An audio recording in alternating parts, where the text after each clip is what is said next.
आदरणीय अध्यक्ष जी, आज के देश के युवा ये बात सुनते होंगे तो उनको भी आश्चर्य होगा कि ऐसे लोग थे हमारे देश का काम करते थे। नेहरू जी ने इस ट्रीटी करी और क्या किया?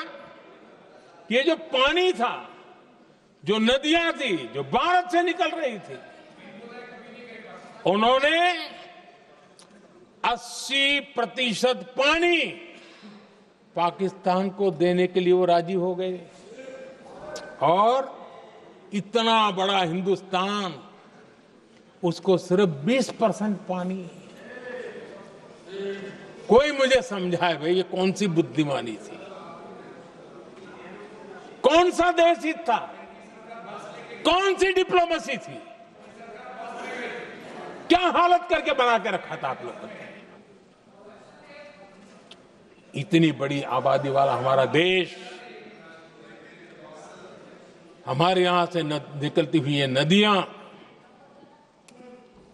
और सिर्फ 20% पानी, और 80% पानी उन्होंने उसको दिया जो देश खुलेआम भारत को अपना दुश्मन करार कर देता रहा है, दुश्मन कहता रहा। और ये पानी पर किसका हक था? हमारे देश के किसानों का, हमारे देश के नागरिकों का, हमारा पंजाब, हमारा जम्मू कश्मीर, देश के एक बहुत बड़े हिस्से को इन्होंने पानी के संकट में धकेल दिया इस एक कारण से। और राज्यों के भीतर भी पानी को लेकर के आपस में संघर्ष पैदा हुई है, प्रतिस्पर्धा पैदा हुई, और उनका जिस पर हक था उस पर पाकिस्तान मौज करता रहा। और ये दुनिया में अपनी डिप्लोमेसी के पाठ पढ़ाते रहते हैं। आदरणीय अध्यक्ष जी, अगर ये ट्रीटी न होती तो पश्चिमी नदियों पर कई बड़ी परियोजनाएं बनती। पंजाब, हरियाणा, राजस्थान और दिल्ली, वहां के किसानों को भरपूर पानी मिलता, पीने के पानी की कोई समस्या नहीं रहती। औद्योगिक प्रगति के लिए भारत बिजली बना पाता। इतना ही नहीं, नेहरू जी ने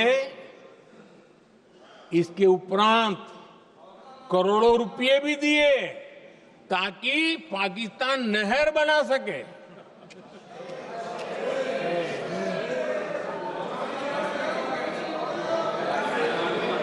आदरणीय अध्यक्ष जी, इससे भी बड़ी बात, देश चौंक जाएगा।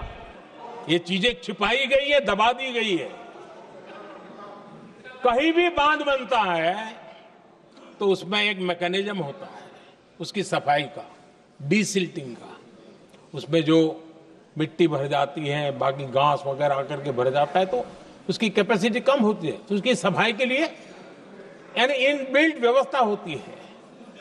नेहरू जी ने पाकिस्तान के कहने पर यह शर्त स्वीकार की है कि इन बांध में जो मिट्टी आएगी, कूड़ा कचरा आएगा और बांध भर जाएगा, इसकी सफाई नहीं कर सकते, डीसिल्टिंग नहीं कर सकते हैं। बांध हमारे यहां, पानी हमारा, लेकिन निर्णय पाकिस्तान का कि आप डीसिल्टिंग नहीं कर सकते। इतना ही नहीं, जब इस बार मैं डिटेल में गया तो एक बांध तो ऐसा है कि जहां ये डीसिल्टिंग के लिए जो गेट होता है ना, उसको वेल्डिंग कर दिया गया है ताकि कोई गलती से भी खोल करके मिट्टी को निकाल ना दे। पाकिस्तान ने नेहरू जी से लिखवा लिया था कि भारत बिना पाकिस्तान की मर्जी अपने बांधों में जमा होने वाली मिट्टी साफ नहीं करेगा, डीसिल्टिंग नहीं करेगा। ये समझौता देश के खिलाफ था। और बाद में नेहरू जी को भी ये गलती माननी पड़ी। इस समझौते में निरंजन दास गुलाटी करके एक सज्जन उसमें जुड़े हुए थे। उन्होंने एक किताब लिखी है। उस किताब में उन्होंने लिखा है कि फरवरी 1961 में नेहरू ने उनसे कहा था, गुलाटी, मुझे उम्मीद थी कि यह समझौता अन्य समस्याओं के समाधान का रास्ता खोलेगा, लेकिन हम वहीं हैं जहां पहले थे।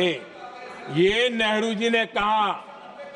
नेहरू जी केवल तत्कालिक प्रभाव देख पा रहे थे, इसलिए उन्होंने कहा कि हम वहीं के वहीं हैं।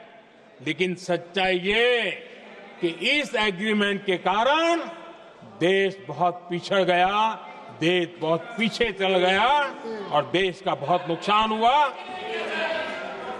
हमारे किसानों को नुकसान हुआ, हमारी खेती को नुकसान हुआ।